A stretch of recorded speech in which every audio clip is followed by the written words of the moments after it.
My mom passed away 6 years ago. My watch starts vibrating, like I'm getting a phone call. And I look, and it's my mom's picture on my watch. And my mom is calling me. What? I thought I was an atheist until that moment. Sometimes it's not even believing. It's just feeling and knowing. It's just undeniable to me. I think so many people have so much fear around death or fear around grief. And I think as my journey through grief and the ups and downs as time goes on has gone on, I've just realized, like, what's there to be afraid about? Time doesn't heal, in my opinion. It's what you do at that time. And guilt, right? There's this weird guilt. What'd you feel guilt about? I guess we start with death, but other than that, Yeah. So today's the 6th anniversary of your mother's passing? Yes. My mom passed away at like 1 a.m. 6 years ago. And how do you feel today? I feel good today. I actually didn't think about it. My wife was like rolled over in bed and like spooned me, and she was like, I don't want to be a downer, but... She reminded you? Yeah, well, she was like, your aunt's birthday was yesterday. And then right away I knew, because my mom has five brothers and sisters, and my aunt's birthday was the 13th.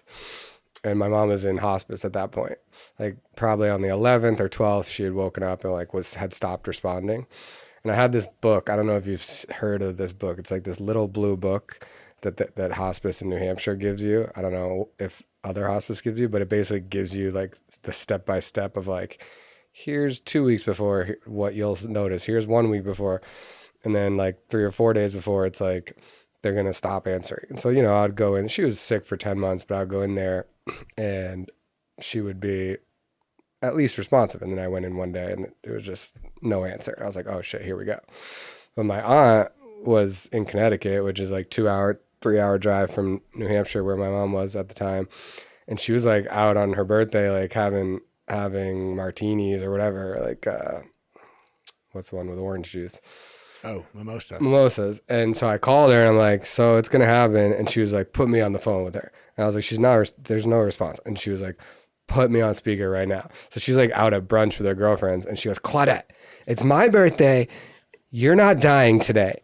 And again, my mom had zero signs of life that day. She was breathing, but no response. And when she said that on speaker, my mom went, ugh. Are you kidding me? So I was like, oh shit. So she responded. That's crazy. So then she finished her mimosas, like got rid of her friend, whatever, and drove up. And she got there like 7 or 8, and she sat down in the bed. She was like, you're not dying on my birthday. And so she ended up waiting till like 1 a.m. on the 14th. Oh my Lord. Yeah. That's intense. Yeah. I believe in that. I mean, I've heard stories over and over again about kind of that holding on. You know what I mean? Like if there's like a target, if you will, if they want someone to show up as the last goodbye, even if they're not conscious, if you will, or not responsive. I feel like I keep hearing that there's some kind of willpower that's keeping them alive, and it can go either direction. If it's like their time to go, Yep. There's like a letting go that just is completely real. Yeah. Well, and I mean, this just kind of leads into then it was like her 2 sisters were there, her brother was there, and we're just sitting there and she's unresponsive. And so then we're, holding her hand and it's like, you can go. Like, and that's what the hospice people were like, you should encourage them to go. You can go. Midnight rolls around and we're like, all right, you can go. And then finally like 1 a.m, which that experience is a wild to watch someone go. Definitely. I mean, we're going to talk more about changed mindset, but like I thought I was an atheist until that moment. And then I was like I was holding her hand and her sisters were holding her other hand, and we're, it's the middle of the night and we're like, you can go. And then there's that last breath and that moment. And it's kind of like this gasping of like losing air, which is a wild thing. And this like rigor mortis moment, but I was not expecting to feel like the only thing I could say afterwards was like passage. Like it just felt like there was like she was going somewhere, which was very strange for me because I was firmly in the camp of like, you die, your body goes in the ground or you get cremated and that's that.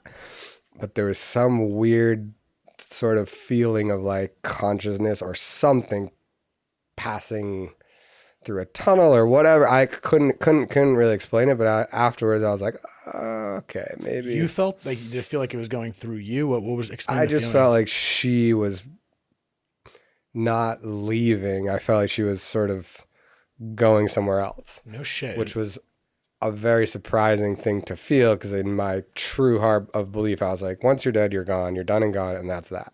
And was that feeling too real for you to ignore, or did you go down a objective pathway of trying to make sense of it? Like, oh, this is, maybe I'm overthinking it, or it's just an intuition? Yeah, it was intuition. It wasn't overthinking. It wasn't like anything that was like overwhelming or anything. It was just like, this feels like that sort of like, it's okay, you can go, it's okay, you can go. And then like having to tell her that for so many hours, and then her finally going, it felt like in my head, I was expecting it to feel like she was going and gone, but it felt like she was going somewhere.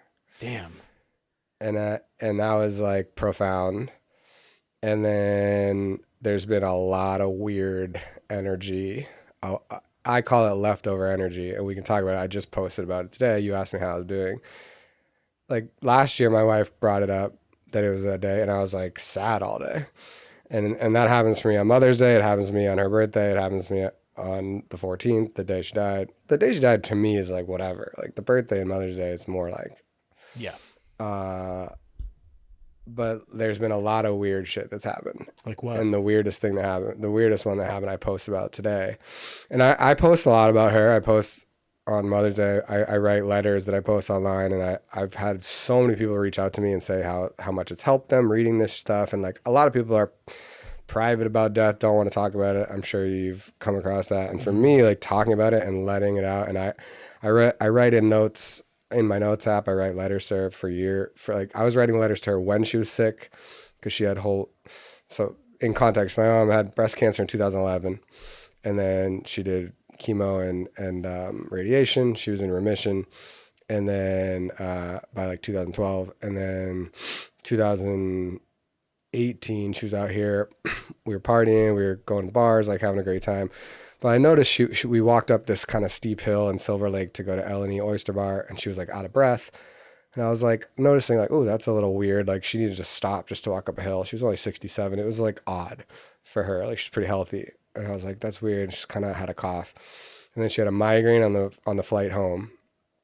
And she was seeing like weird black and white images on her eyeballs, like Mike and Ike's and like weird shit from like the 50s, like weird images. And so she went and got a CAT scan, and they found 5 breast cancer tumors on her brain. And then she did a full body scan, and there was breast cancer tumors on her spine, her liver, her lymph nodes, her kidneys, like everywhere. And then she was like, I'm a goner. she was pretty funny about it. So that was Labor Day, the week after Labor Day 2018. And then she did whole brain radiation, which if anyone who watches this has a family member who needs to do whole brain radiation, say no. I think she would have, if she could have seen what happened to her brain after that, I think she would have just bailed on that and let it grow. But it was fucking with her eyes. So the whole brain radiation, basically they radiate your whole brain. So it fried the tumors and they shrank a little bit, but it also fried her brain. And so it's not hyper focused on. Right. They do that, but hers there were so many and they were so buried that it was like your only option is to do whole brain. So that messed with her memory. She didn't know what she had for dinner the day before. So I started writing her letters, basically being like, yesterday we had macaroni and cheese, and like you slept most of the day, you know. And then I would read her what the boring history of her being sick had been for the past week, you know. But then there was, you know, people who would visit or whatever. And then I went to Japan while she was sick, and I was writing her letters there.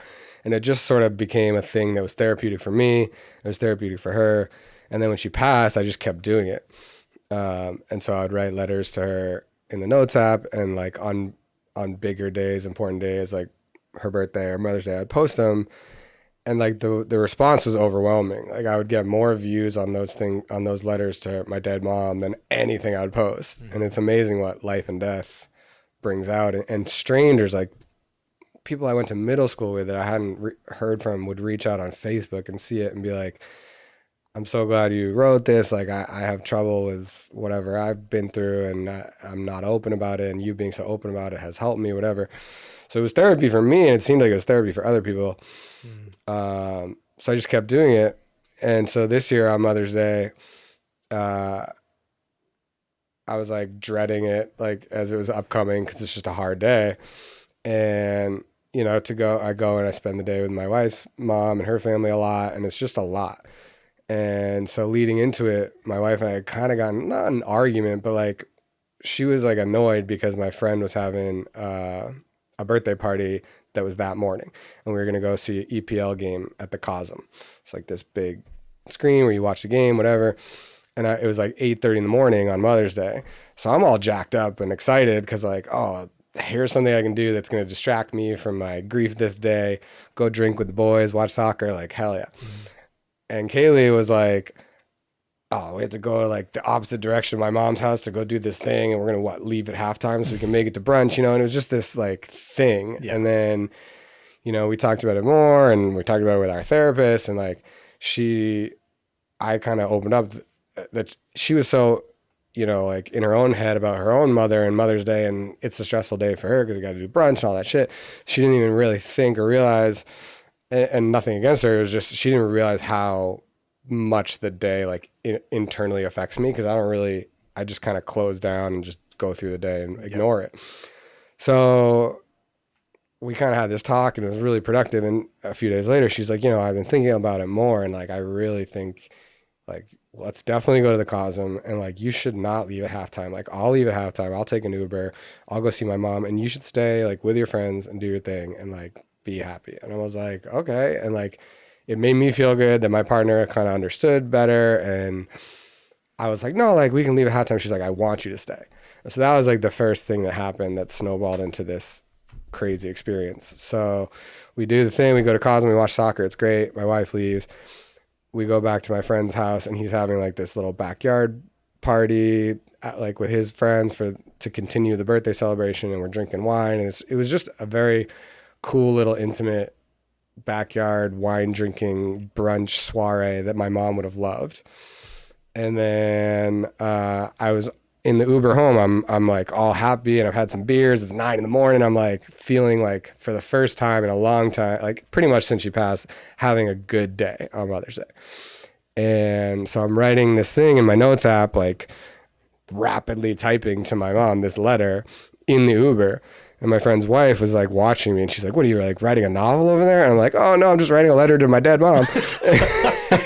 Naturally. Like, yeah. Like, oh, okay, continue on. And she's like, oh, I'm sorry. Like, oh, like that's great. Like, can I read it? And I'm like, yeah, you can read it like when I'm done for sure. So we get to this backyard thing, we're drinking wine, and I'm like, do you want to read the letter? And so my friend's wife, who I'm close with, comes and sits next to me, and she reads it, and she's like, that's so sweet, man. Like, that's so great that you write that and you post it, whatever.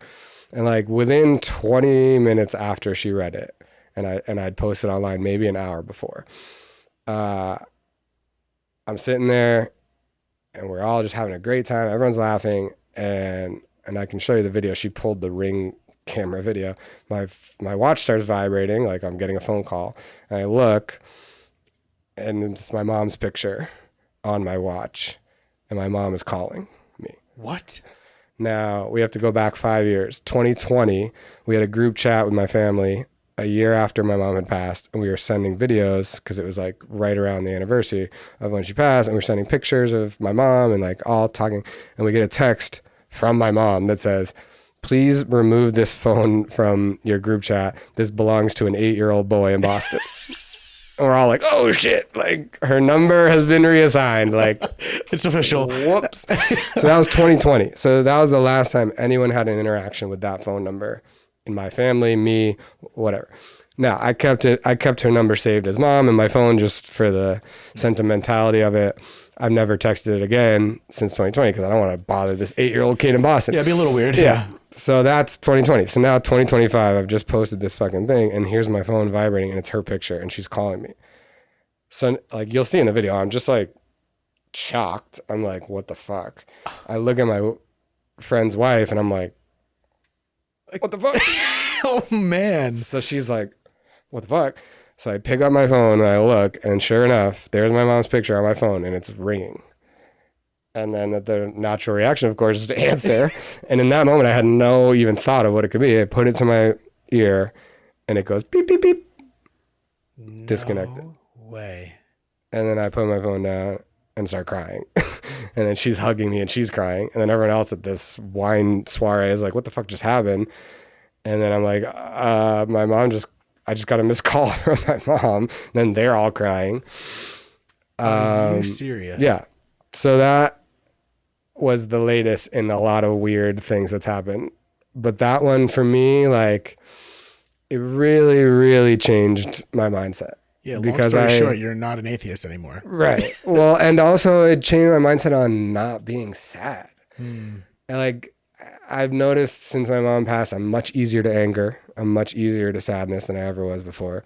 There's days that just randomly I'm like not feeling good. I admit that, the way grief intertwines with time is so strange. It's like you think you're over it, you think you've gotten past it, whatever, and then something happens or another day. Like time can honestly make it worse. Like, so there's just days, and especially on those days, Mother's Day, her birthday, today, where I just went into the day like being sad and not want to be around anyone, not want to talk to anyone. And then I wrote this letter to her specifically, and I didn't say this, but specifically in the letter I wrote, like, I've decided I'm not going to be sad today. I'm going to have a good day. I'm going to celebrate you, celebrate your life. My mom and I had started this tradition like a few years before she passed, where we would meet up somewhere. We went to Austin for the weekend. We went to Seattle for the weekend, Vegas. So that was like our new tradition. On Mother's Day, we'll meet up somewhere in the United States or international, do a little trip. And honestly, after 72 hours, I was like, get me the fuck out of here. Like, as much as I love my mom and as time has passed, like, there's so much love and missing her so much. Like, when she was alive, it was like 3 days is like plenty. Like, oh my God, we were like that, but she was such a good mom and a good person growing up. And as an adult, I sort of understood. And the more people you meet with fucked up parents, the more you realize, damn, like, good parents are good parents, Amen. But then this happened, and I don't know, I don't know how to explain it. There's one logical explanation, which is that this 8-year-old kid is now 13 and remembered that exchange where we were sending pictures of my dad and mom to him, and he was like, I'm going to do something nice for Colin today. Could be. Can't rule it out. Right? Can't rule it out. But it seems like it's a reach. It seems like my dead mom called me is more plausible than that. I mean, yes, right? Where I stand, yeah. And so then, like I said, I posted online today this story, and I wrote a letter to her today on the Notes app, and I posted it, basically explaining this story. And I had this person reach out that I went to middle school with, that I had not spoken to in 15, 20 years. And she was like, I hope I'm not overreaching. I know we don't talk, but I have a friend, my aunt's a medium, and I didn't used to buy into it. But over time, I've heard enough where I really think that your mom called you. And I think that whatever happens after, there's enough, in the spirit world or whatever it is, where, and especially she was like, my experience with my aunt is that they can use electronics and music to show signs if they can. And then, so that was cool just to hear. Like, that's the cool things are like hearing people that you don't talk to, like, validify these experiences. So yeah, I don't know what I believe still. I believe in energy, and I believe in leftover energy. And I don't know if consciousness persists, but it seems like maybe.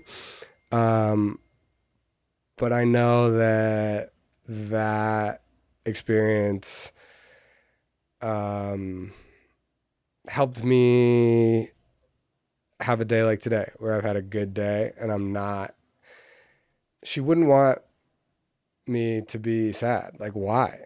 Like, she wouldn't want that. She would want me to be happy and celebrate. Like, of course it would be great if she was still here. We could do our trips or whatever, and she could come visit. But like, she apparently visited me with a fucking phone call, and that to me was like, all right, I'm gonna go forward with less of these days, and I'm not gonna lead into her birthday or the day she died or Mother's Day.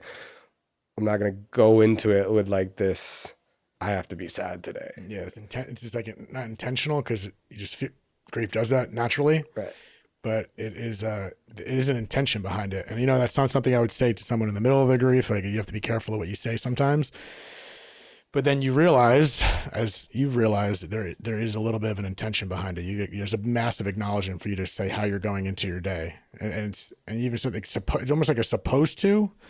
You know what I mean? There's that weird supposed to do anything. I think that's a very dangerous word, but there is that underlying feeling like I'm supposed to be sad today. I'm supposed to do this, and I think there's a difference between that and just naturally being sad. But there is a mindset thing, and you did say something earlier about how time can make it worse, because I've always kind of expressed how time doesn't heal, in my opinion. It's what you do at that time. I've said that over and over on this podcast for anyone that's a regular listener, but I still stand by that. And it's just what we do day to day and how we move through this grief that defines it. It's not so much the time passing. If anything, the time passing can bury things. Mm-hmm. And that's maybe what your meaning is. And guilt, right? There's this weird guilt. What'd you feel guilt about? I don't know. It's hard to like pinpoint anything. It's more like, it's like the survivor's guilt probably for people who are like that guy in India who survived the plane crash, right? Like that guy's gonna have weird guilt the rest of his life. Like, why didn't I die? And it's not like why am I here and she's not? It's just like, I don't know. It's just strange sort of underlying like it makes no sense. Like, why should I feel guilty about not being sad today? And it's like almost like an oxymoron. It's like, these people who have left us wouldn't want us to be sitting in that. Yeah. And like, I know I've heard a lot about, when you die, it's not hard for you. It's hard for everyone that you leave behind, right? So we think, yeah. What if it's just terrible? Or it's terrible. I mean, yeah. But I get it. But it's like, I think it shouldn't be. I think it shouldn't be hard for people to celebrate the life. And of course, every situation is different. But for me, that experience and some of the other things which we can talk about that have happened have just sort of made me feel like, all right, she's around, or there's energy that of her. And even if it was just that kid who called me, and even if there's one bird who's always watching me on the golf course, and even if these are just things that I've manifested into making myself feel better and it's nothing to do with her, it doesn't matter. It's like, at the end of the day, when people move on, it happens to everyone. Like, it's literally the only thing. You're born, you die. Like, these are constants. Yeah, and I love what you said about the meaning that you're giving it, or it's just something real. It really doesn't matter, because I think the reality is what we create. And if you find comfort with it, like for anyone that tries to, pull it apart and just really doesn't believe, and they could say this or that, like, sure, but it's one of those things where until you have an experience like that, that's kind of the only way to maybe start believing, unless you're a lunatic like me and just very open-minded and just believe it. But I've had experiences as well. But at the same time, it doesn't matter. It's really just the only thing that matters is the meaning you give it. And if it has revelations like you just explained, then that's it. Yeah. But what do you think it was about it? Because you're saying, it made you have this massive perspective shift, which is just like a ping in your ear that just caused you to have that shift, or was it something about the comfort of the experience? It felt like, specifically because I had written in that letter to her that then went onto the internet and into the airwaves of the world, right?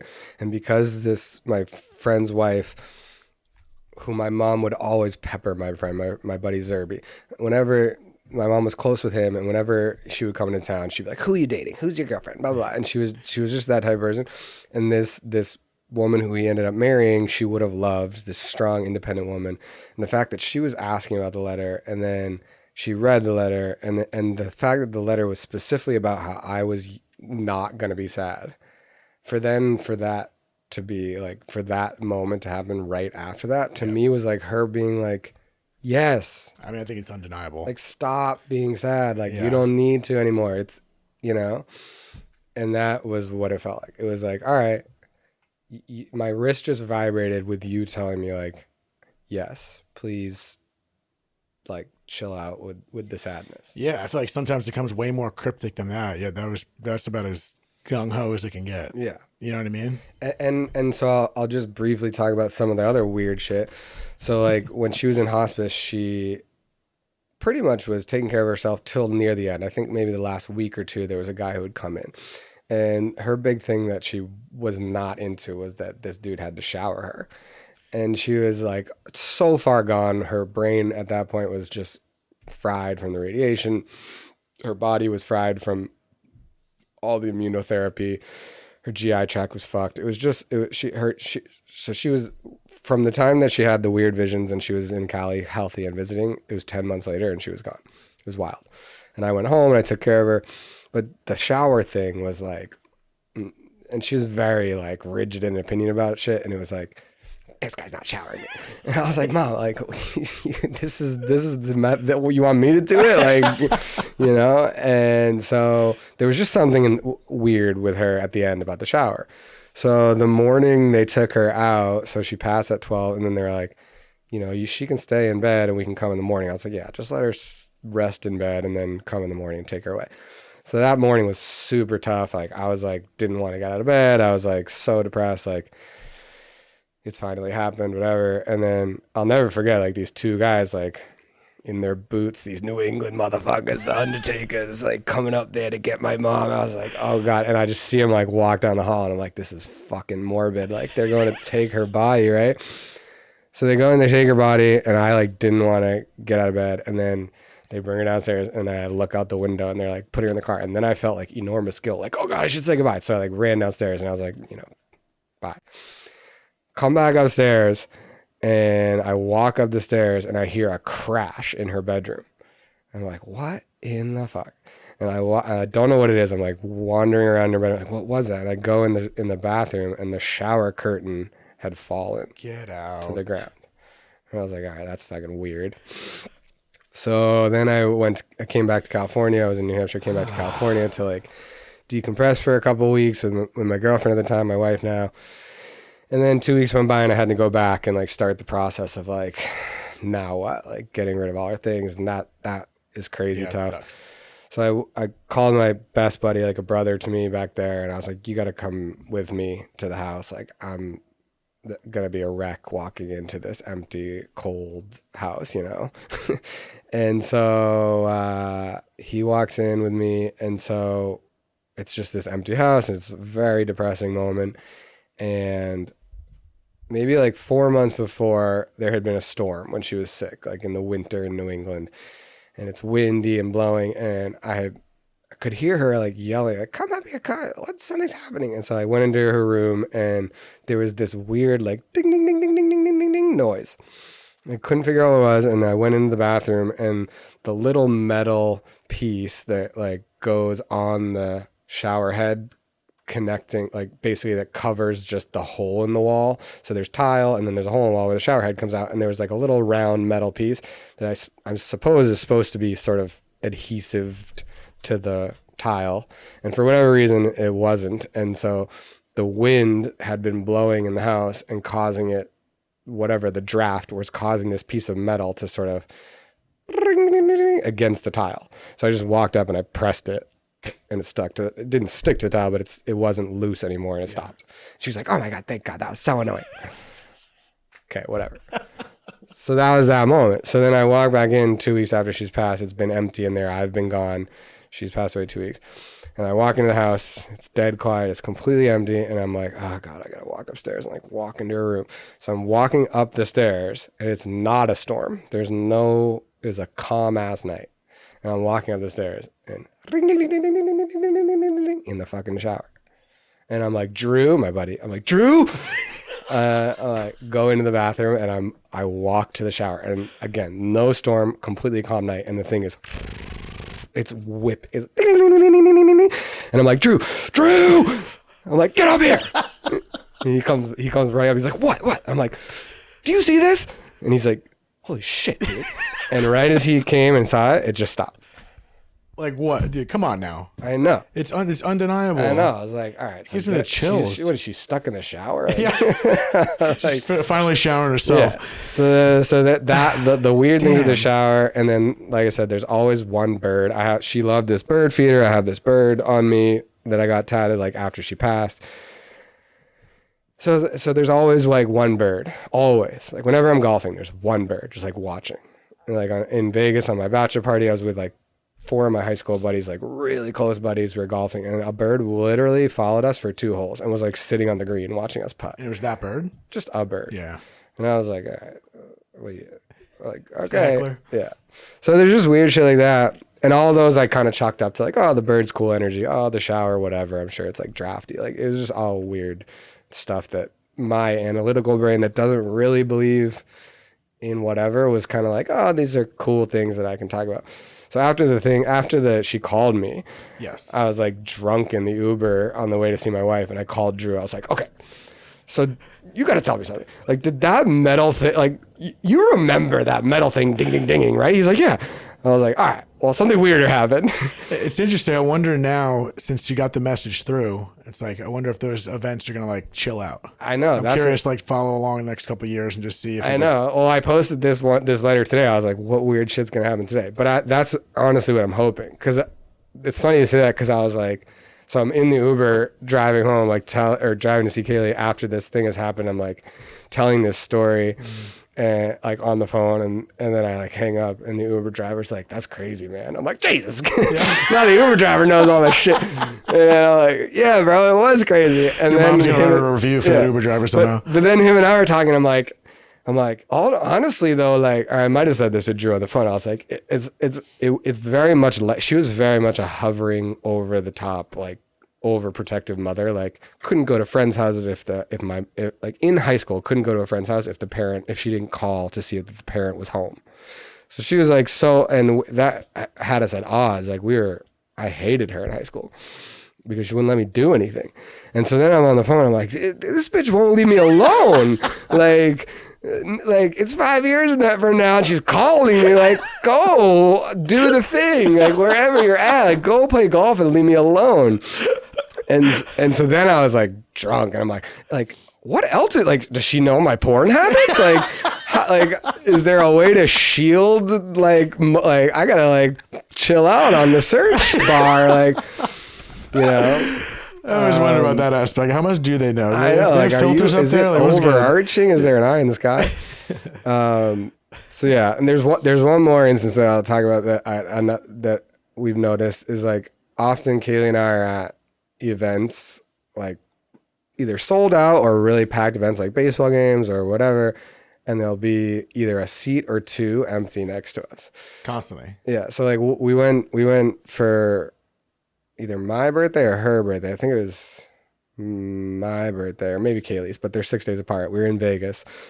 And I've also noticed, TMI for any of my family that watches this, but I mean, they all know. You already said the porn. Yeah, I know. I've also noticed like drugs can play a part in like opening energy and pathways, I think.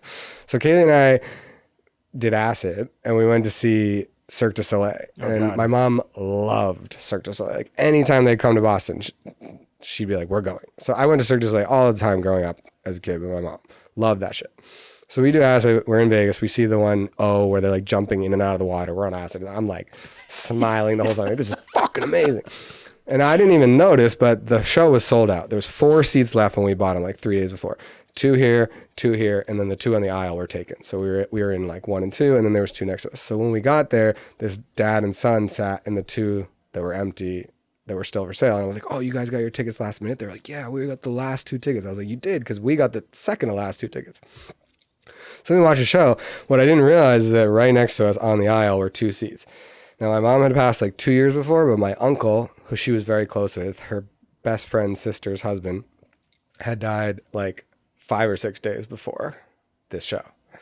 And so we watched the whole show. We're obviously on a different wavelength with the acid. And after the show, I'm like so happy. Like, that was epic. And Kaylee just looks at me and she's like crying. And I'm like, what are you crying? She was like, I was going to ask you to switch seats with me in the middle of the show. And I was like, why? And she was like, well, you didn't notice? And I was like, no. And she's like, well, the 2 next to us were empty the whole time. And I swear to God, Joe, my uncle, he was like, Joe and your mom were next to us. And I was like, What? What? And she was like, I felt them so hard. And I felt them so hard because when I was going to ask you if you wanted to switch seats, I could feel your mom. Almost heard her in my head say, he doesn't need to sit next to me, which is exactly what she would have said. And so I was like, oh, that's cool. Like her and Joe are like, came to Vegas. Dude, the force is strong with you. Yeah. So all these weird things. So, yeah, those are my energy stories. And I kind of hope that you're right. And this last one was like the final bow. The final bow. But knowing her, I'm sure she'll be fucking Dude, I mean, hanging around. Again, I'm a believer with this stuff. And sometimes it's not even believing. It's just feeling and knowing. You know what I mean? And it's screw the whole meaning thing. It's just... Maybe some of these things aren't going to hold true in the court of law, but it's going to hold true in the court of spiritual law. Like that, like it's, how do you deny these things? And I hear these over and over again. And like some of those things you just explained are about as vivid as it can get. I've heard a lot of stories, and like specifically the phone call one, let alone the weird ringing of whatever that metal piece was. Yeah. It's just, again, I said it 12 times in this podcast, but it's undeniable. And, you know, there's something, I don't know how it all operates. And I know you said the electricity is a popular one. And that mechanism, I just wonder if it's just like this chain of events, because you could try to logically look through it. It's like, how would this happen if this person didn't buy these tickets, like this, that, and the other? Like, how is that all orchestrated? It seems like this master plan that seems so extravagant, but maybe it isn't. I just think it comes down to this human egotistical understanding that we have of the way of the world, between all the shit that we're told growing up and this, that, and the other, these paradigms that we have. It just seems so crazy from our understanding. But I just truly feel once we do cross over, for lack of a better words, it's just, we're going to look from the other vantage point and just be like, oh, this is nothing. We're just moving chess pieces around. Like, it's nothing. But I think it's just so incomprehensible until you have experiences like that, that again, if people that are listening, I know there's going to be tons of people that have had these experiences, whether they speak out of it or not. And that's the beauty of you talking about it and sharing these things. There's some weird veil between having these discussions. You know what I mean? It's the one thing, again, like you said, that we all have in common, but for some reason it's so taboo to talk about. That's the whole fucking premise of this podcast. But there is I've learned over the last 5 years, there is an aching for these conversations. There is an aching for finding the camaraderie and the experiences, even when the experiences don't align, because grief is so different for everyone. Like if I lost a dad and someone lost a dad, yeah, there's that foundation, but then there's so many other variables that make our experiences so different. But when you have these experiences, it's like I see this as a little nod. Like I had this, I'm not trying to go tit for tat for your stories, but this one story I shared, I'm not going to share the entire thing, but it was the medium that I've had on my podcast, Amber, reached out the exact same time, around 12 o'clock, when my sister texted me saying, hey, Mom, remember seeing Dad? Like she was just coming out of her cardiac arrest and she's okay now, but she started to come out of the fog a little bit, excuse me. And I was not at the hospital because I was there all night. My sisters relieved me, and Jacqueline texted me saying, hey, Mom, remember seeing Dad, yada, yada. And then at the same time, I checked an Instagram message that I got from Amber, and she was just checking in saying nice words. And she got a message from my father, according to her. And again, it was similar to what you were saying, where it's these leading up things, or the timing of it all, that adds to the, the making it valid, if you will. Like it wasn't just her getting a message from my dad. She messaged me the exact same time that my mom remembered seeing my dad. So it was just, again, the 1-2 punch. And she said something along the lines of, I wish my dad was saying to her, your mom needs to take care of herself and stop worrying about other people, which is, again, general to some people, but very specific to my mom. And the same conversations me and my sister were having, again, similar to the letter you were writing, where you had these specific thoughts that came to fruition. Me and my sister were talking when she comes out of this, if she comes out of this, I just want her to take care of herself. Very healthy, very in shape, but she's always doing a million things, worried about other people. She has so much love in her heart and cares for everyone. But it was the exact same alignment of our conversation, the timing we got the message, and the message that came in as she needs to take care of herself. She's been given the gift of time. As much as he loves her, he doesn't want to see her anytime soon. And the message she got from my dad was, you're not supposed to be here, and quote unquote sent her back. But fast forward to recently, the same medium reached out randomly again. We touch base every now and then, but this has been another random message. And I've been kind of questioning things. I was at a weird point of questioning this, not the podcast. Like I believe in it so much, but you have those weird doubts and you're like, what can I really make of this? Can I make this the rest of my life? All that stuff. And it was more or less kind of asking if things are going to be okay. Like it's going to be okay kind of thought. Like, will it be okay? Even though I try to talk myself out of that. Got a message from Amber randomly she's, again, like, your dad's kind of bugging me. When she says bugging, it's not in a negative term, like just he's coming through. And she said something along the lines of, he's a very strong energy, but he's kind of bossy. And he sent me the message, like, all it came through over and over again. It's like, I'm sitting there meditating for something else coming, but I couldn't meditate because your dad kept coming through saying, just tell him everything's going to be okay. Over and over. He's like, everything's going to be okay. Everything's going to be okay. Let him know he's doing great. I love him, and that everything's going to be okay. And then it was the timing of it. Again, that's something I can't explain to anyone else without being like, it's a matter of fact, but that's exactly how I was feeling. I don't even know if I tried to talk to my dad, but I don't think I asked this question. Are things going to be okay? That's what I was insinuating in this existential feeling that I was having. And then within that same time frame that week, she just randomly messages me, and she's ready 1 for 1. And then she hits me with this shit. And I was like, I don't know what to make of it, except I even asked her, like, what do I do with this? She's like, just sit in it. Just know that he's around you, and that's all. That's it. It's like, no, it's not more complicated than that. And the whole point of that was, I think that's what it is. Like a little ping. We don't need this explanation. Oh, you should feel this. You should do that. It's just, we're here. We're good.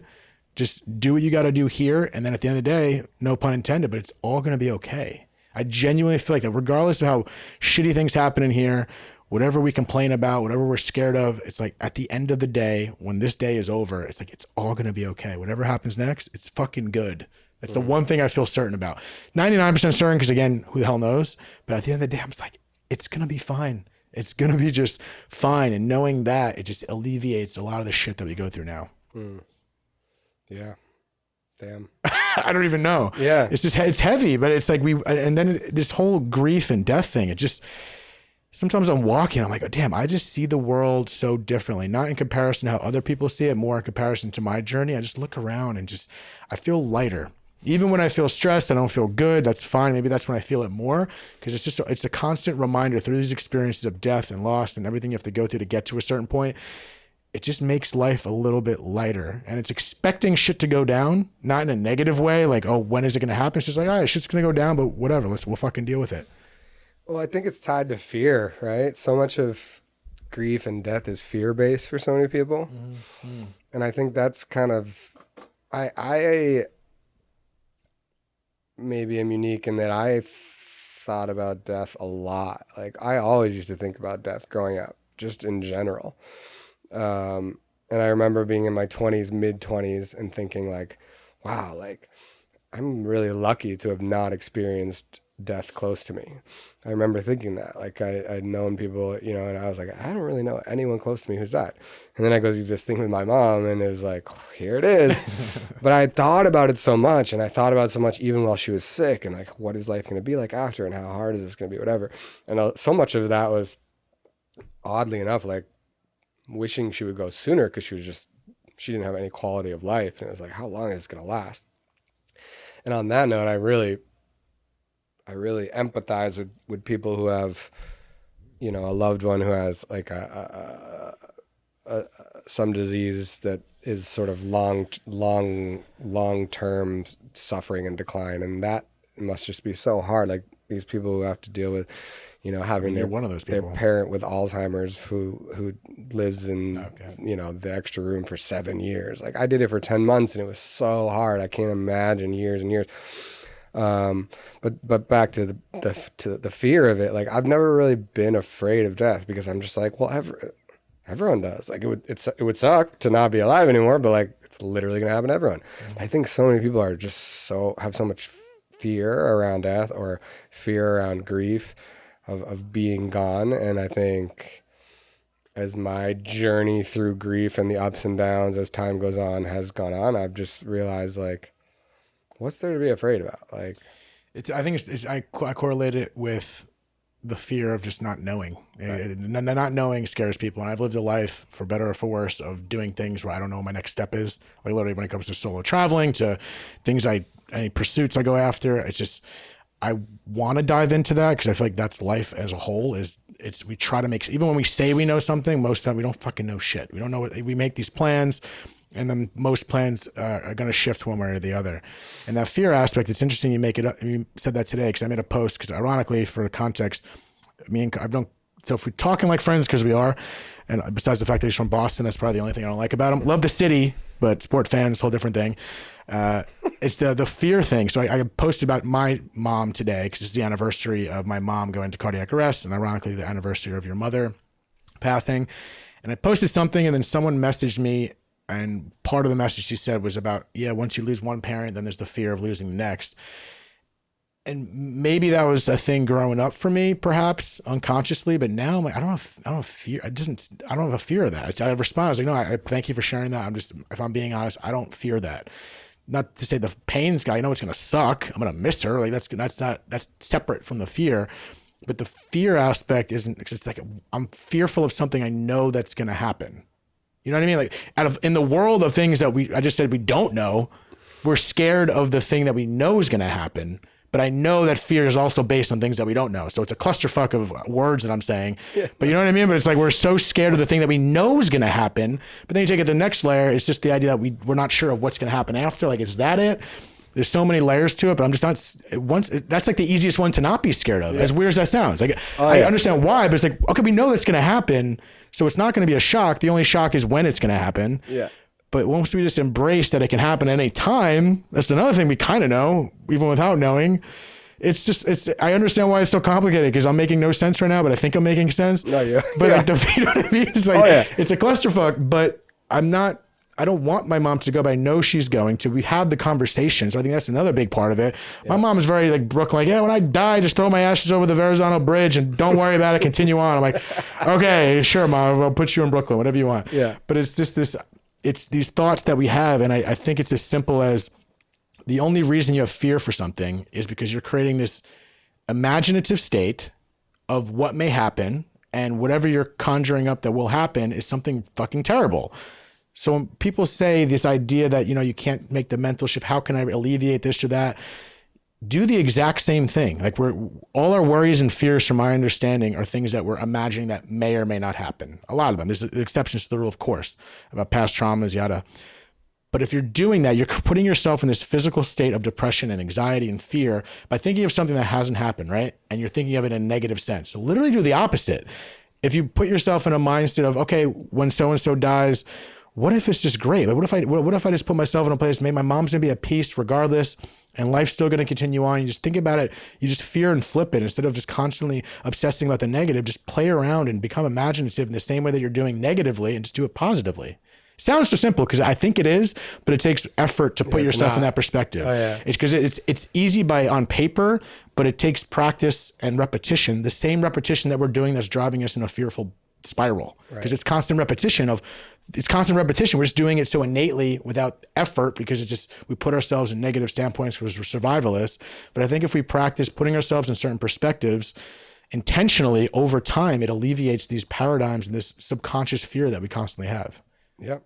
It's funny that losing one parent and then trying to figure out what to do the next, because I'm like laughing over here, because my wife and I are always like, Jesus, when my dad, when Michael dies, like we're way less afraid. I'm less afraid about him dying. He's going to die than I am about dealing with his freaking house. There's going to be weeks of cleaning shit out. And I joke with him all the time. I'm like, when are you going to get someone in here and get rid of some of this shit? And he's like, just give it all to an auction house. That's work too. Yeah, I know. He lives in like this 1800s house in New Hampshire, and he's got like all these like antiques and beautiful paintings and beautiful art everywhere. And I'm like, it's going to be so many hours to deal with all this shit. Like, now granted, I want him to live till he's 95, but I'm like, oh my God, this house, like, what are you going to downsize, bro? But those are the real moments that you brought that up earlier about the aftermath of your mom passing. You have to deal with the quote unquote real world shit. That's the stuff that feels more real sometimes, when it's not just the gone and then the dying process that you endure, but it's that slow shit. It's that slow, tedious cleanup, the financial, the documents. Like, I'll never forget, like 2 trips home, me and my mom were looking for something. She has a little stash for stuff that she documents and stuff, and we were going through it. I was looking for my dad's signature, because my sister wanted to get my dad's signature tattooed on her wrist, which they did. So we're looking for old documents. And then my mom was just throwing shit at me, looking for signatures that she had on my dad from paperwork in the past. And then I saw my dad's death certificate, and it put me down this whole spiral of it was just sobering. First of all, I never saw my dad's death certificate. So it was like, as if I didn't know my dad was dead for the last 25 years. I'm looking at a piece of paper, just like, damn, okay. And then it said, now I'm forgetting the exact detail, like the cause of death. I don't know if I said terrorism or murder. It was like very direct. I was like, Jesus, Mary and Joseph. Yeah, it was like Osama bin terrorism, Laden. That's what. Yeah, Bin Laden. Yeah, I think it said Osama bin Laden with a question mark because we're still not sure about that one. Yeah. But it was just sobering to see that. Then it took me down a whole rabbit hole of, I was 12 when my mom passed, but I was so oblivious to the. Your dad passed. What'd I say? Your mom. Oh yeah, thank God, Mom. You're still here, baby. We're good. So I was 12 when my dad passed, and now going through this paperwork with my mom just a couple months ago, I saw all she had to go through. I saw like the paperwork from the lawyer, letters she had to write to the government, and this and that. All she had to go through, all this tedious stuff. Like, of course, I thought about my mom being sad she lost her husband, but I never really thought about the logistics of after death, which is the financial stuff, let alone her having to continue work and the paperwork and the taxes and yada, yada, yada. But there's all this boring, tedious shit that follows death that it just makes it so much more real than the emotions that you feel, that you have to continue on going through this. And I completely was oblivious growing up as a kid, as a teenager, knowing that my mom had to do all this stuff behind the scenes. And especially with 9/11, that's a whole other thing, not to put it like in a category, because it is a category, I guess, clearly by the death certificate. And it's just like, she... Awesome death terrorism. Yeah, there's no way I said that, but I said something very specific. It would be amazing if it said that. Part of me, I'm going to have to sneak into her area and just cross it off, right? Yeah. Terrorism. Yeah. But it's, but Dad died in 9/11, if I didn't say it out loud for any new listeners for clarification. Yeah. But yeah, it's just those little tedious shit that you have to go through afterwards that makes it very sobering. And that's the tough shit. It's like, you don't want to do anything, even like a funeral, even putting that together. And it's just all these little realizations that carry over to the way you live your life that just completely bump down the shit that we thought was important and puts it at the bottom of the list. And you go through the motions of life because life catches up to you. It moves so fast. You got shit to do. And then I catch myself getting obsessed with something I gotta do for work and that. And then I lose myself. But then when I catch myself in a place I don't like, because of these experiences, it gives me tunnel vision to be like, it's all right. None of this shit fucking matters. It matters if you got to survive and you go back to these, but none of this shit matters. But it matters so much. And the shit that does matter is, as cliche as it is, it's the relationships. It's the love. It's how the kind smile to someone walking by, and cliche for a reason. It's those little things, and all this grief and death in my life, and I'm sure with you, we spoke a bunch of times, it just shrinks everything down to simplicity. And the simplicity is in these little things that we do, and we get so distracted by these quote unquote big things that are just not big. And this is all thanks to these experiences that we have. And when I talk to someone like you and conversation that you're posting, that you're getting responses from people that have gone through this experience, but which is great. At the same time, I want to shake people that haven't had these experiences, because through your experience, it can tailor your perspective a little bit more until it happens. It's really going to shake you up. My buddy, I'll stop this rant soon, I promise. My buddy lost his dad recently, and I went to Jersey to be there with him, and with me and my other friend Ryan, all three of us came to California together. And he's in a tough place, and he's like hugging us because my buddy Ryan lost his dad at a young age. I lost my dad, and he acknowledged, he's like, I know what you guys went through, and I'm paraphrasing, but the way I took it was like he recognized it. He was always supportive, but then he was like, oh fuck. You know what I mean? Welcome to the club. Yeah, welcome to the club. But at the same time, it's like, that's what you have to get hit to really know. Yeah, you do. But you can still learn from other people and hear these stories, because it will shift your perspective about how you deal with the people in your life now. So later on, you're not looking back and you're like, what a schmuck I was. I have a buddy who has a pretty morbid sense of humor, and he's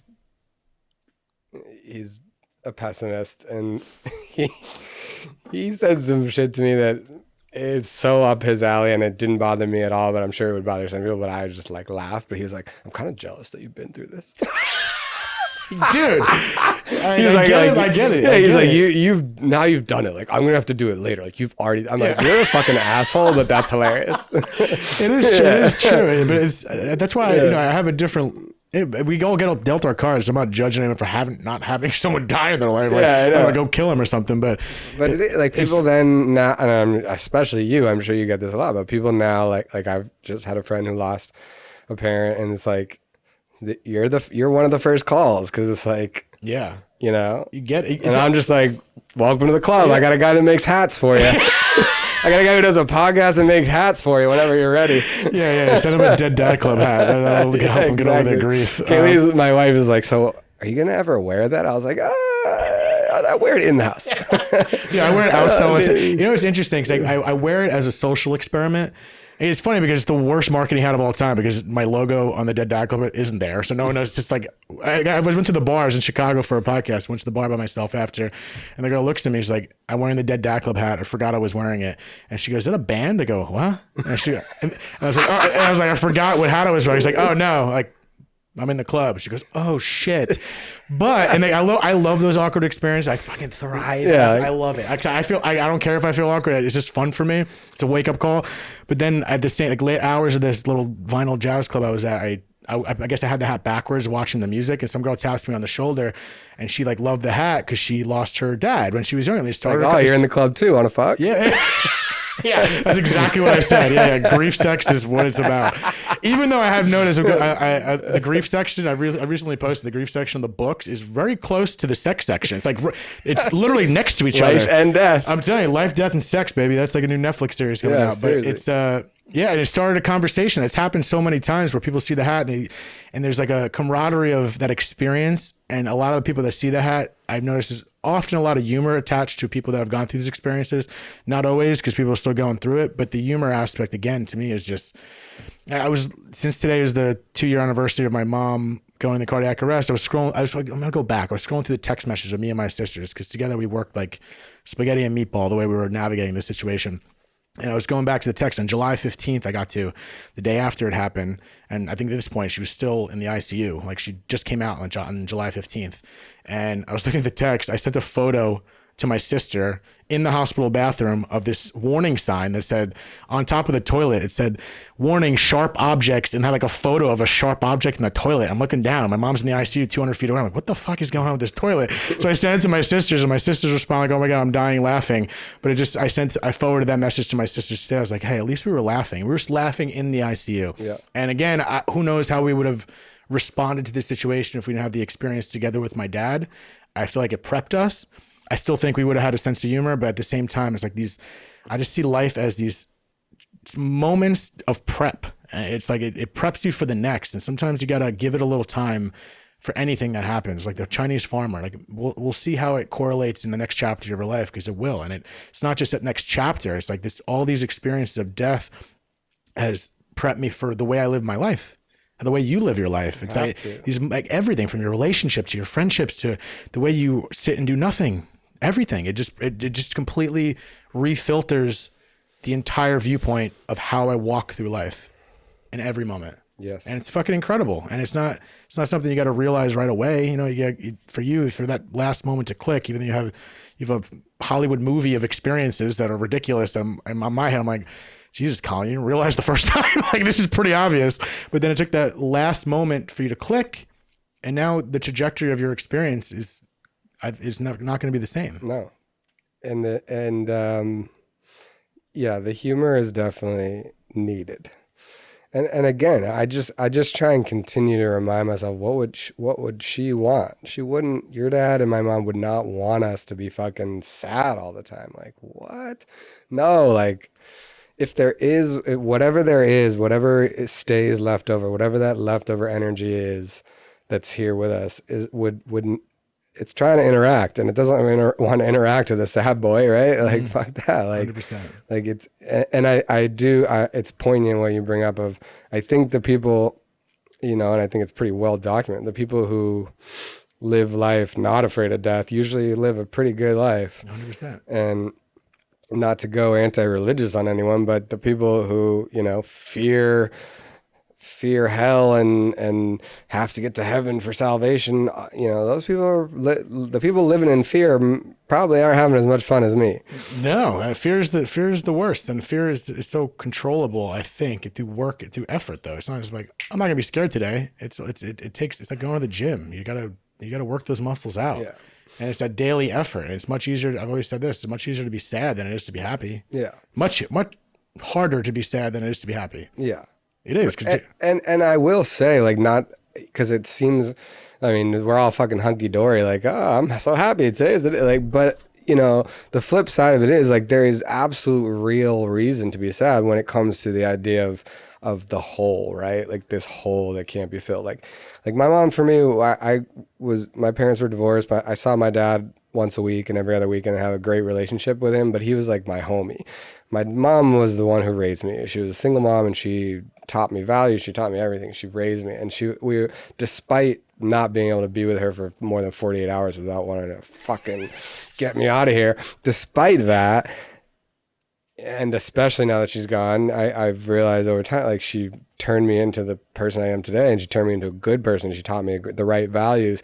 And so there is a reason to be sad there, because I don't have that, right? I don't have that person that I can call when I'm going through the tough time. That I don't have that person to just tell the mundane things in my life that she would be so happy to hear, even if it's the most boring shit. I don't have that champion who's telling everyone how great I am, all her friends at brunch or whatever. Like, there is a loss there, and there's a reason to be sad about that.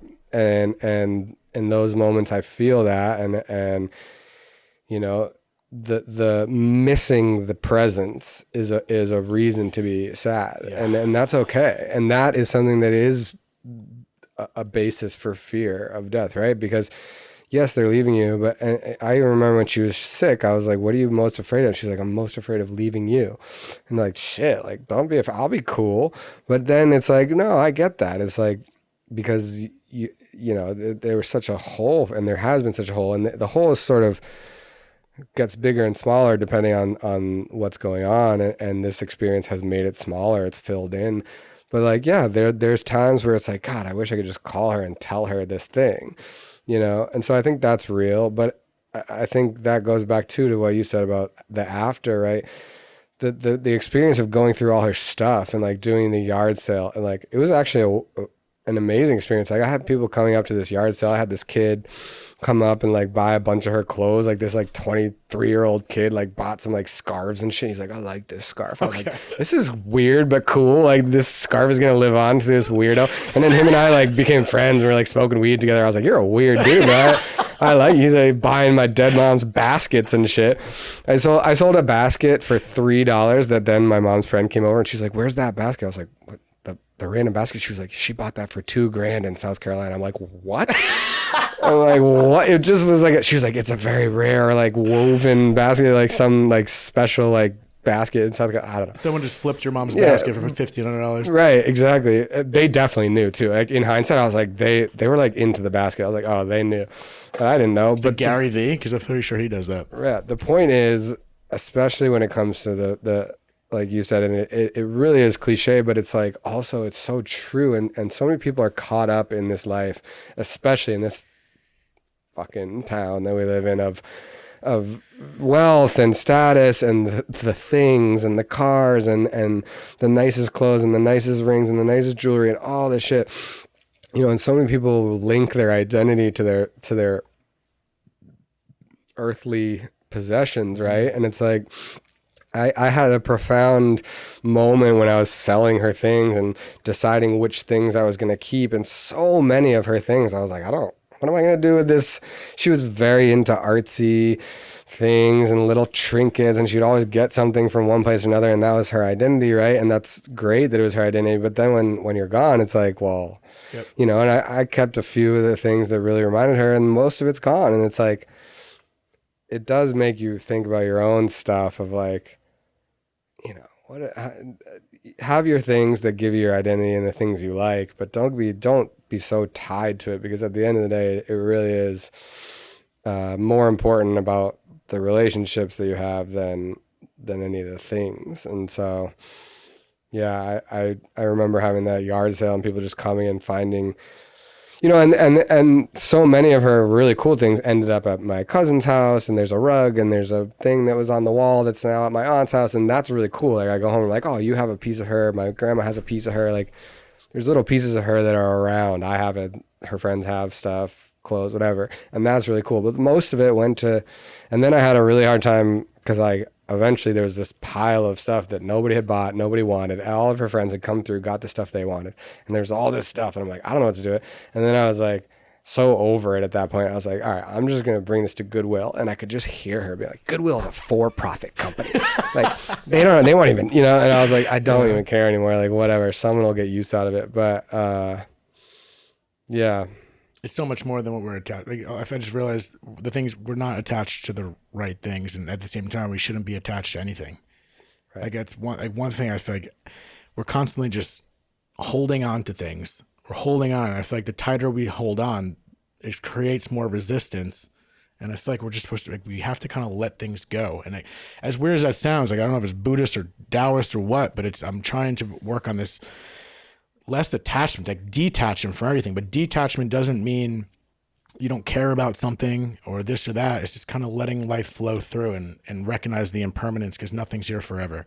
And the idea of kind of letting things go at the same, before they're even gone, it just releases resistance. And not that it makes the pain easier, because that pain's real. Shit sucks. It's a real thing. And it is a fine line, because one thing that I have struggled hardcore with is I was a pretty apathetic person before my mom died. I was like, nothing really matters. We're all gonna die. Like, let's just have fun. Like, but it was probably in a healthy way. And then when she passed, I really became apathetic in probably an unhealthy way of like, it was such an acute loss and such a feeling of sadness and anger that I really kind of leaned into nothing fucking matters. But it wasn't like nothing matters, let's have fun. It was like nothing matters, fuck everything. Right. And it affected my relationship, it affected my work, it affected a lot of things. And so, now 6 years later, I'm kind of, I've turned a corner on that of like, well, it's okay to be apathetic here and there, but like, it shouldn't be so much of like discounting your goals and your dreams. And like, you got to have something to wake up and chase, in my opinion.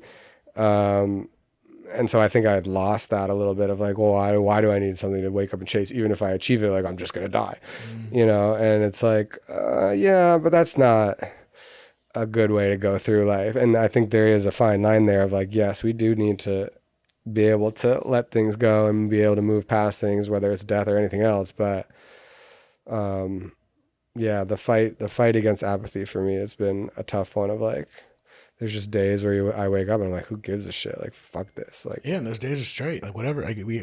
Happiness isn't constant. Yeah. You know what I mean? So sometimes when you talk things years later, it makes it sound a lot easier than it is, but we got to go through that. We got to go through those motions of having those moments. That's just part of it. And it's that internal dialogue. But I think a healthy practice for me is when I feel a certain way, when I react a certain way, question it a little bit. Like, we have these thoughts and these feelings. Just because we feel some way or have these thoughts doesn't make that shit true. You know what I mean? So sometimes when I have these thoughts, I just question myself. It's a fine line of going too deep, because you can't analyze it so much and it's never going to end. But when I have a thought or I have a feeling, I kind of question. I'm like, all right, where's this coming from? Okay, is that real, or is this like the annoying roommate in my head just creating this shit? But again, without these experiences, I always wonder that. I'm like, without losing my dad at 12, I lost people before that and after that, but that's obviously the big one. I would just wonder if I would just be so much more ignorant. You know what I mean? Like, I just wonder how much that experience truly has shaped the way I live my life. I know it has, but then I just wonder how much it's made me who I am. And I think in the best way, and I've said it over and over again, I feel like my dad taught me more by dying than he would have being alive. Well, so I wanted to ask, I think about this a lot. I think about death a lot, but I specifically think about my experience. And despite my mom suffering her last 10 months, I was lucky enough, in my opinion, to get those 10 months with her. Despite them being hard, I got the chance to be with her. I got the chance to care for her. I got the chance to say goodbye. I got the chance to have 10 months of prep. And I think a lot about someone like you, and I actually don't fully know what happened, and I want to hear more exactly what it was like for you. And and the CIA. Well, no, but I think a lot about how, you can't compare and contrast loss, and you can, but you can't, it's whatever it is for everyone. But I have thought about how I maybe wouldn't be so well adjusted if I had lost my mom in a car accident, or if I had lost my mom in some experience that it was like one day she was there, the next day she was gone, and I didn't get the goodbye or whatever. So I'm curious to hear from you and God, you're so young. Like at least I was 29. What am I? I'm 36. I was 30. I was about to be 30 2 weeks later. So like I was an adult and I was able to, have adult relationship with my mom. I'm curious what it was like for you as it going through those emotions in a such a turbulent time in your life. One, as someone going through puberty and being a kid who's not really an adult yet, and then two, like how it was for you in those early years to deal with. Was there a feeling of like I didn't get to say goodbye? Was there a feeling of? Well, first I had puberty late, so I wasn't hitting puberty at 12. But outside of that, it's interesting you say that because the heart, like you mentioned holes earlier. And I was trying not to interrupt you and say that's what she said, but the hole for me now is the fact that what you just said, my dad only knew me as a boy. I only knew my dad as a boy. I never got to know my dad as a man. My dad never got to know me as a man. And that's been the hardest part now. And that's like, you have someone to call, but like, I never got to have a fucking beer with my dad. I never got to learn about the things that my dad couldn't tell a 12-year-old boy. I didn't get to learn anything that I wanted to know or want to know about my dad now. So like that's the hardest part about being a man without his father 25 years later is being a man with his father. And that's the hardest part for me now. But growing up, it was just, there's so much I don't remember. Like I have to ask my mom and my sisters a lot about what was really going on. And we did that during the podcast. But in regards to the having it come off like a Band-Aid and this and that, yeah, it's an age-old question. It sucks either way. But again, that abruptness, the biggest lesson, the fact that my dad died overnight or in the morning was, wow, this shit can happen in a fucking second. And it can happen in this way. That's the crazy part about losing a father on September 11th in my particular situation is that not only did it happen quick, but it could happen in that way. And I think that's something that's been implanted in me for a long time. It's like, oh, shit can just change on a dime. And if it can happen in this way, it can happen in any moment, any single way. So I think that was part of the idea that living my life, anything can change at any second. Nothing is permanent. And which has led me down a path of kind of trying different things and not taking anything for granted because I know it could change on a dime, which sometimes I think has made me move too fast. I think sometimes I'm moving too fast because I think things can happen so fast that I got to keep up with it. And that's something I never even said out loud. So I think that's maybe why sometimes I move too fast. And even the other day I said something about moving slow, and it's something that I've been trying to be conscious of. Even when I'm late for something, I'm like, all right, I'm going to be late. I don't got to fucking go 90 miles on the freeway. I'm late either way. And that small analogy kind of applies to the way I live my life. That things happen so fast, happen so quick that I feel like I'm trying to package everything in like one lifetime.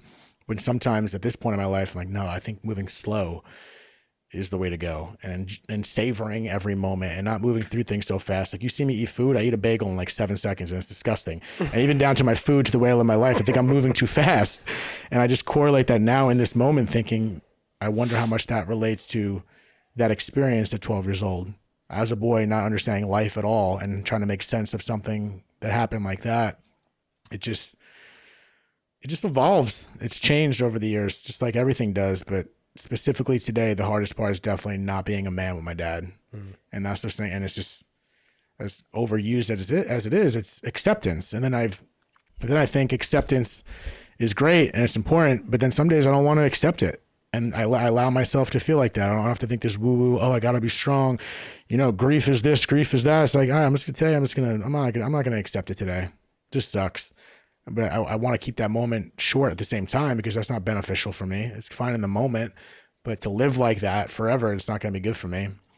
And yeah, I don't know. I still overanalyze it for 25 years. And sometimes it's just, this shit happens, as corny as that sounds. And I don't want to mitigate events that happen to us, but like, oh, it happens.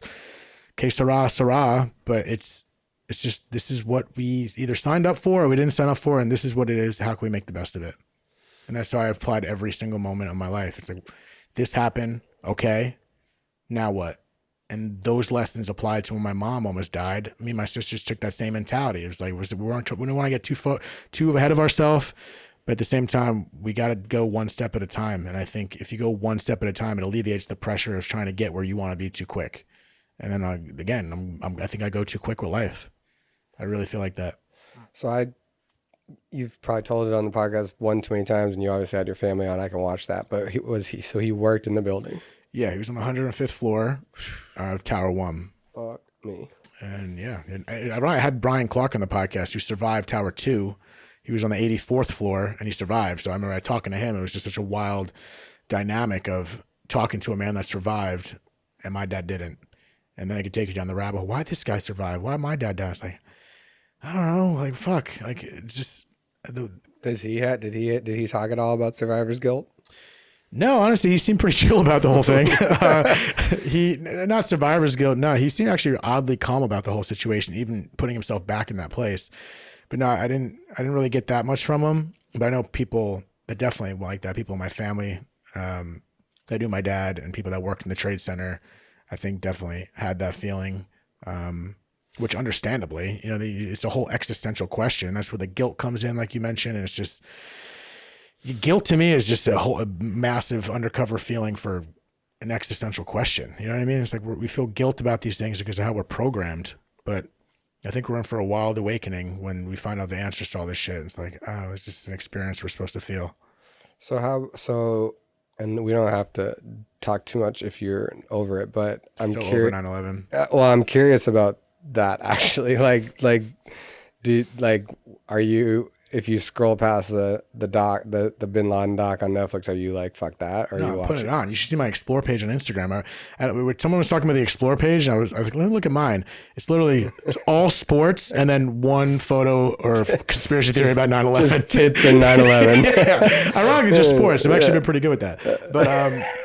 But yeah, no, I've started to open up a little bit of a rabbit hole in regards to going down that again. It's been a little while, but I used to be someone who constantly watched the footage over and over again for a long time. Really? I was the one that over and over watched the towers go down. And what I kind of came to many years later, if not recently, was the idea of exposure therapy, about putting yourself in the place of the trauma. And I feel like that's what I did by accident. And I think it really helped me.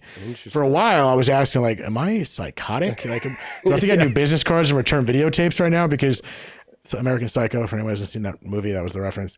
But I thought I was like losing my mind for constantly watching it. Even at a young age, like, is this bad for me? But right. I felt like all I wanted to do was cry. I constantly watched the towers go down because I wanted to cry. I wanted to make myself cry. Okay. So it was sadistic, partially it felt like, but I think it actually helped me face everything. Whoa. You right? Yeah, because I was just so curious if it was like, I can just picture your 15-year-old ass just like on YouTube. Like, I don't know if it was YouTube then. At that point, I was downloading a LimeWire. Like, I don't even know how I was getting shit. So what's your thoughts on like conspiracy theorists who think that like it was an inside job? Have you had any of those people on this podcast? I have some feelers out there for having some people that are whistleblowers for September 11th. The biggest thing for me that makes me question it the most, two aspects. One, Tower 7. Right. Popular theory. Controlled. How the hell did that go down? Makes no sense. Two, the Pentagon. I feel like that was one that I kept watching over and over again because there was only one piece of footage of the image of the building exploding. And I remember over and over watching. I'm like, I don't see a plane. And besides the fact that I heard and learned, confirm it, but that there was no wreckage or plane parts around the Pentagon when it happened. If that's true, what the fuck? But also just the footage alone in arguably should be one of the most covered buildings when it comes to video footage, et cetera, et cetera. When you look at the footage and the frame by frame, it's shitty footage, but you don't see a plane. So like whenever I kept watching, I'm like, what am I missing? Anytime I show the video to 100 people on the street, I'm like, you see a plane?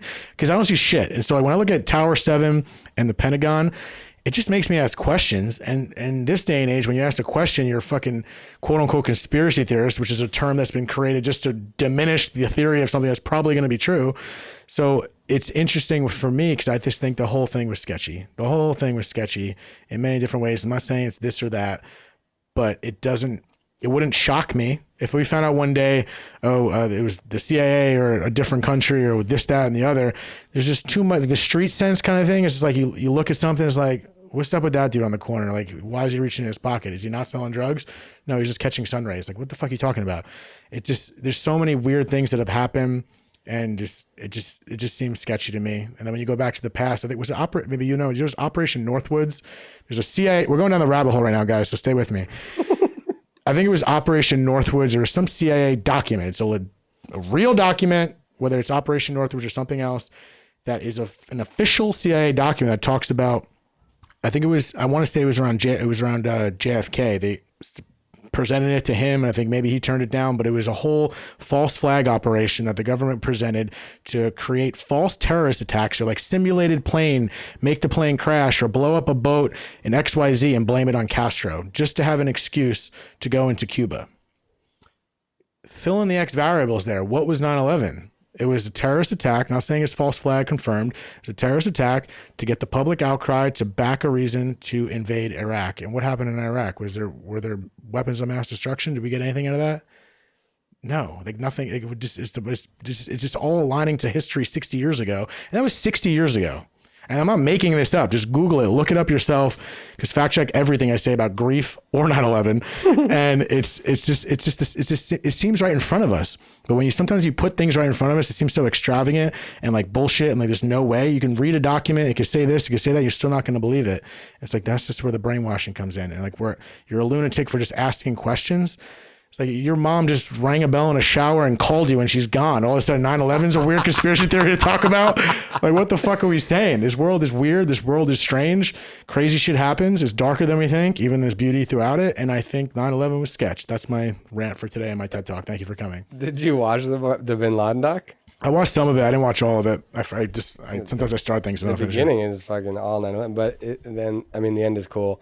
I have a buddy who's very big conspiracy theorist. And him and I got in an argument recently where he was trying to tell me that 9/11 didn't even, or what was he saying? Didn't happen? Yeah, like, or he was saying that like he doesn't believe the planes crashed into it. Oh, is he like in the holographic field team or something like that? Like I was like, well, what do you mean? What does he mean? I know. I was like, I mean, there's videos.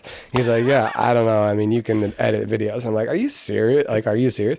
And I was like, well, what about like the people on the planes? Like, where'd they go? He's like, I don't know, some island or something. I was like, are you?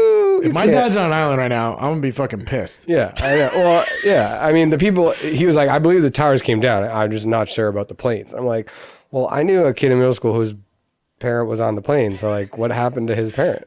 You know someone else? You mean me? Yeah, someone else. Okay. Like, who was on the plane? Oh, no shit. It wasn't like a close friend, but I remember like in middle school, like the next day, it was like, oh, that kid's dad was on the plane. That one's even more wild. Thinking about the people on the plane, obviously working there, but being on that plane. Out of all the flights you could have caught, being there, that's a whole nother. Because it was from Boston, so like that was where my affected community, like Massachusetts community, was affected by people who were on the plane. Yeah, it's wild. There's something. Yeah, and then sure certain people were down there working, whatever. But I was just like, dude, you can't be serious about the plane. Do you think the world's flat? It wouldn't surprise me. Wouldn't surprise. Yeah, I don't know. I just don't mind questioning things, and especially if there's enough weird shit going on. Again, it's not saying this is so, this is that. It's like, okay, we got to ask a little bit of questions. But again, I understand why it would sound so far-fetched hearing something like what I'm saying coming out of my mouth, because it sounds so extravagant. What do you mean people would plan this outside of just a crazy terrorist that want to destroy America? How would this be? Why would they do this? And then you like follow it later in all these weird little moments. It's just, oh, then they went and if there was a false flag, it's the same playbook as that CIA document I was talking about. It's literally that exact document. We need a reason to get public backing to go to war. I'm open to the idea, but you should watch the rest of the doc. After watching that doc, I'm like, Bin Laden fucking planned this shit. Oh, so that documentary made it seem like like the later episodes, it gets into how he'd been planning that shit for a while. But who knows? I mean, who knows? I have literally no idea. Yeah. I have no idea, but... So then okay, so you're 12, that happens. You're trying to figure out what the fuck happened. So then how did you get to a place where Dead Talks podcast became an idea? Yeah, I had this weird feeling. I remember in my middle of my teenage years when I had before college type of shit. What am I gonna do for the rest of my life? I always felt like I was gonna be talking, and I didn't know about what. Then my instinct was like, it's something about my dad, but where does that go? And then maybe forgot about it. And then years later, just realized on my own journey, I was someone who was internalized everything and wasn't very outspoken, got comfortable being outspoken thanks to my family, and then got comfortable with it, skipping a lot here. But at the same time, I realized the importance of talking about it and just sharing made me feel good. and about facing it. And I think maybe facing it is parlayed with the idea of the exposure therapy, facing whatever the hell it was and acknowledging it at a minimum. And then realizing, yeah, my dad died on 9/11. He died on a Tuesday that was public. I get those text messages every year, but what about the people that die on a Tuesday on September 11th, 2014? They don't get those text messages except for like, hey, sorry, your anniversary is overshadowed right now. Yeah. But it's like, outside of that, it's like my whole point was just, oh, there's other people that die on a regular day that don't get the attention. So let's shed light on other people's stories. Blended with the idea that this needs to be a conversation that people just have. And I'm realizing it's helpful and people relate to it. And how could you not relate to death? It's the one thing we already mentioned that we all share. And so, you know, as annoying as I can be, sharing stories like yours are incredibly important because they're not going to relate to everything you said, but they're going to relate to enough of it. And even if they don't relate to what you're saying and disagree with what you're saying, disagreement spawns other ideas and makes you go internal about how you feel about things. And you can rethink things and just gets you thinking. Like the book I'm writing is a big thing of that. Like, I don't want to tell people what to do. This is from my perspective. I think I literally say in some of the pages, like, hey, take what you want with a grain of salt, but I just want to get you thinking. And I feel like that's what this conversation does. You may say something that might trigger a thought for someone grieving. It might make them question what they're doing and take them on a different path. And that's the importance of the stories and the letters you write your mom and why you share them and why it resonates. And we have this feeling of having to withhold feelings and withhold information. Some people are more blessed than others about sharing, but that's the beauty of story. That's why story's been around forever. It's like this power of story and sharing what's inside you, because usually what's inside you is inside someone else. And I just think it's a very important topic. And it's not just about death, it's about life. I say that all the time. This conversation about death reshapes the way we live life. So it's like the exact opposite. And at the same time, it's the same thing. I think death and life are just literally two sides of the same coin. And I'm just, thank you for finally doing this. I know we talked about it for a while. Well, it's funny that you brought up the book, because the reason I wanted to not do this was I was waiting till I wrote my book, which hasn't started. Okay. So I can fucking plug it. But I haven't written it. I've had a saved thing, an email from myself for like 3 years that says, write the book about grief. And I just haven't been able to do it. But I want to include the letters I've written, and because I have noticed, I've noticed that the stories and the things that I post about my mom get by far the most traction on social media. And I'm not a big social media guy. I have the Instagram, whatever. But like the shit that I put on Instagram about my mom always gets the most comments, the most out of the blue people reaching out to me.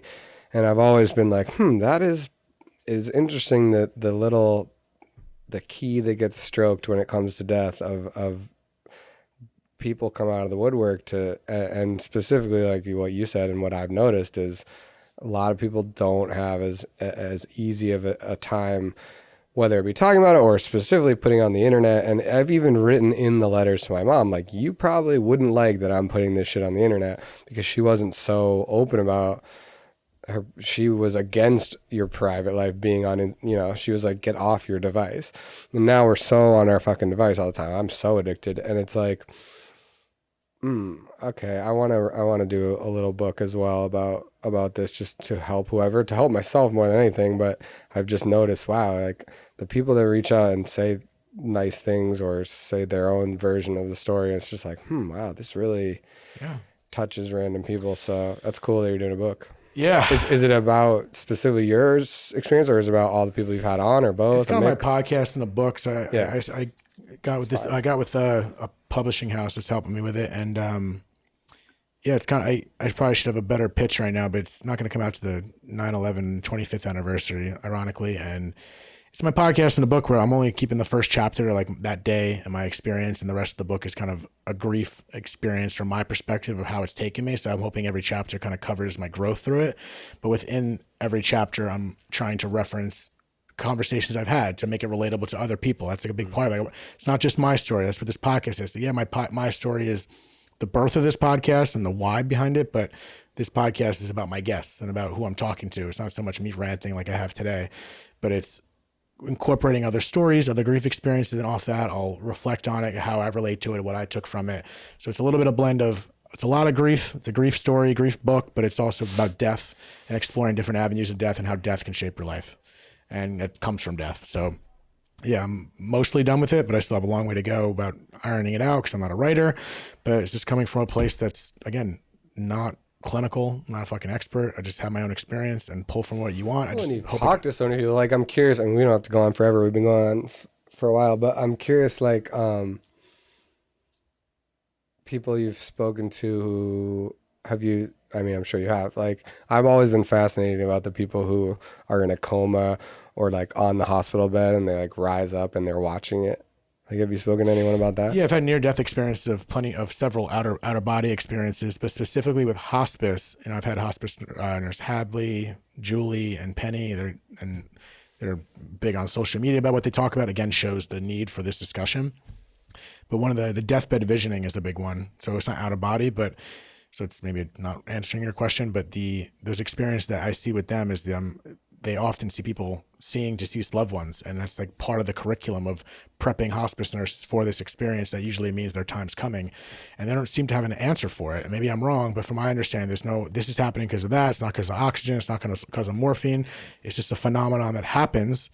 And when you hear something like that, it's just like, what are we talking about here? Yeah. What are we talking about here? And the same thing with my mom. When she had her experience, I thought about it. I was talking to a friend of mine, and he was like, yeah, I know she had that experience, but he was objectifying it and just making it more rational. I was like, you ever think maybe she just missed your dad, and that's why she saw your dad? But I'm thinking about my mom. The only thing she's neurotic about is her children, her nephews, this and that. So if she was really thinking about this earthly stuff, why didn't we come in? Why don't she have thoughts about us? Because Right. that's all that's on her mind is worrying about her kids. I know my mom. So every time you hear these stories, it's always deceased loved ones. It's always, it's not something that's currently happening now, more or less. So it's like, again, you look at the patterns, this or that. It's just undeniable to me. And the out of body experiences with the near death experience, you see that all the time, and they're explaining this or that. And some of the stories are verified by doctors about what they saw when they talked afterwards. So I just think there's too much wild shit to, at least we can't ignore it. Some people just dismiss it. I'm like, y'all tripping, just get out of here. But it's fine. That's your journey too. I'm not judging. But at the same time, there's certain things that happen in life where it's worth a question. You know what I mean? It's like, this is interesting at the least. And who are we to say that this doesn't exist?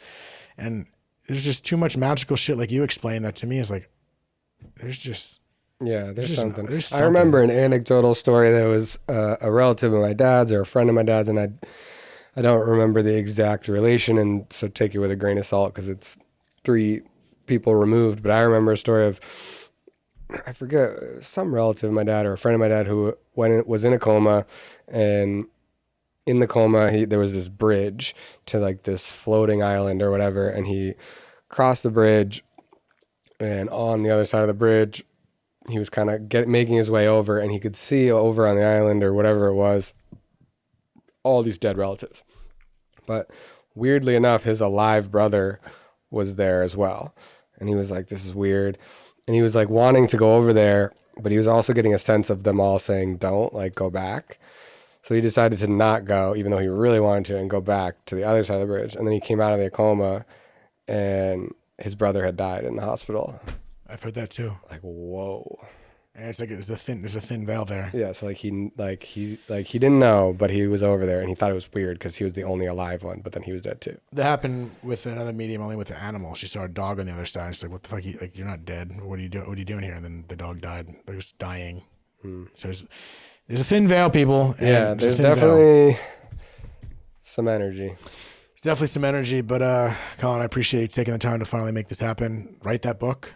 Yeah. I'm going to send you, we'll talk off the mic, but I got something that might assist in the process for you. But I want to thank you for talking like this. Again, I've said this before, but having a man on in particularly, even though I'm not sure you're quite a man,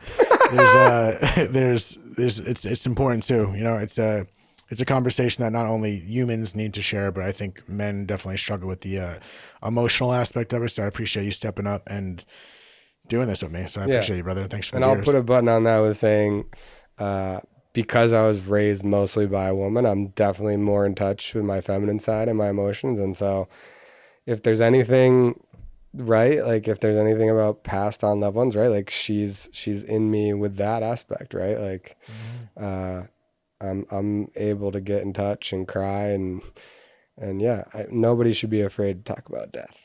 Absolutely. I'm with you on the women thing. I have 2 sisters, my mom. I was raised by women from 12 on. It's like that was, granted, I didn't have the father figure, and I have plenty of other substitute fathers, if you will, but something different about being raised by women, and I'm grateful for it. So maybe that's why I'm here talking about my emotions, people, and 9/11 conspiracies. So, brother, appreciate you. I guess I'll see you on Saturday for softball. I'm out. Thank God. All right. Thanks, guys. See you guys later. Later. Thank you so much for tuning in to another episode of Dead Talks. Please do not forget to hit the subscribe button and also the notification bell. That'll give you updates as to when we post a new video, more episodes, and more content in general. We are streaming on all the major podcast platforms, including Apple, Spotify, iHeartRadio, Pandora, and all that. And also find us on Instagram at Dead Talks Podcast or www.deadtalks.net. Thank you so much.